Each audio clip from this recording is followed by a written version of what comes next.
Well, the summertime heat is here, but not too long ago, snow was falling. Remember that? Channel 3 Eyewitness News reporter Caitlin Francis sat down with Craig Wright, who on a day when we had an April snowstorm, and he went from a felon to a foodie. And as fast as the weather can change, he says even more change can happen when you're given a second chance. Make sure you peel off all the skin. On a snowy late April day, Craig's kitchen is warm. He has a big smile on his face as he works on food prep before the doors open for lunch. You can't have collard without smoked meat in it.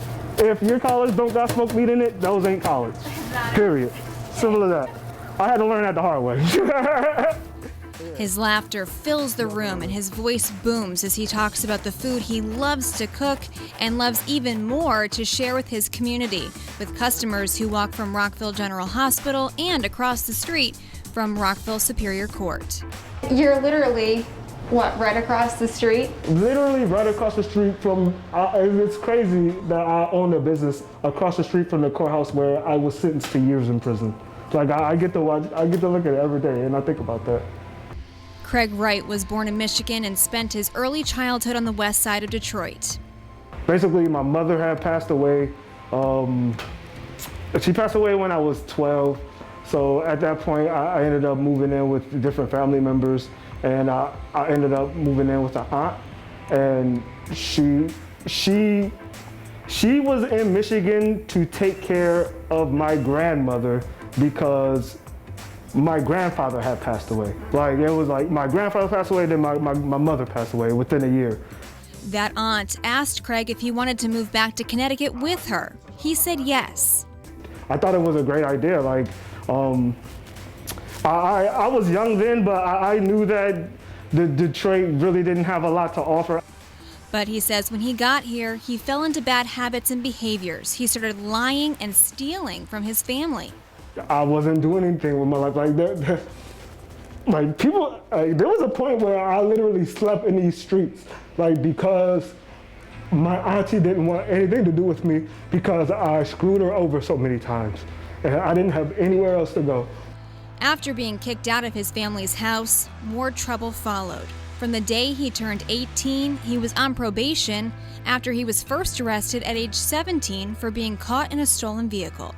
Basically from 18 all the way to 25 when I got out of prison in 2013. From 18 to 25, I was just in and out of prison. I was either in prison, I was on probation or on parole or in some kind of program. Like I was under some kind of supervision. But it's because I kept making the same decisions.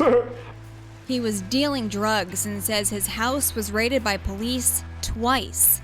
It took hitting rock bottom before he realized he needed to make some changes.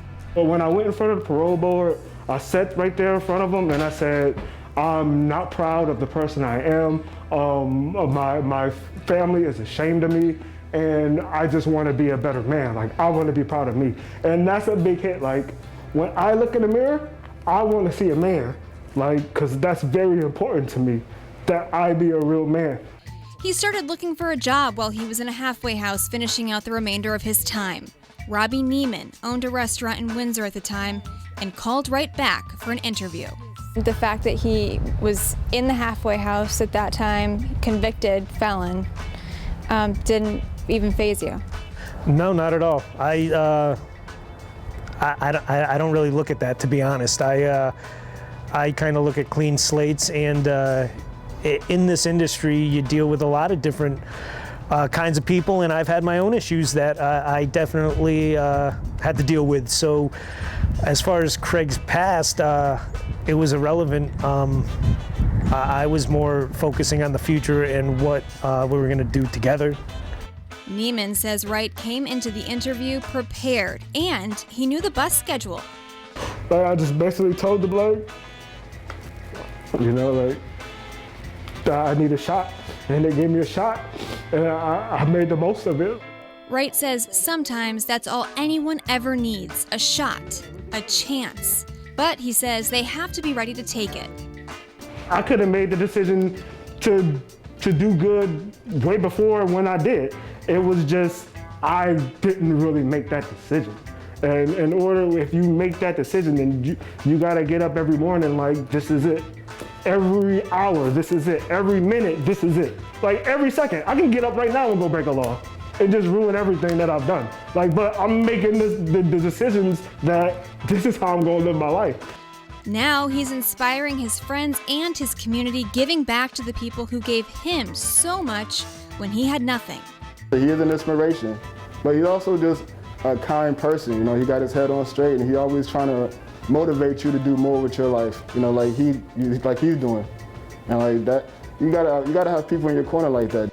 Craig is a energetic guy that recognizes the last question you just asked me, recognizes where he comes from, I think, and understands why he needs to give back. So that's the reason I'm standing here, is because it's an important part of his character that he wants to spend so much time giving back to the community.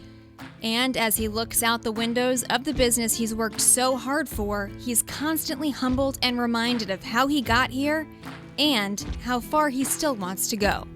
In Vernon, I'm Caitlin Francis, Channel 3 Eyewitness News.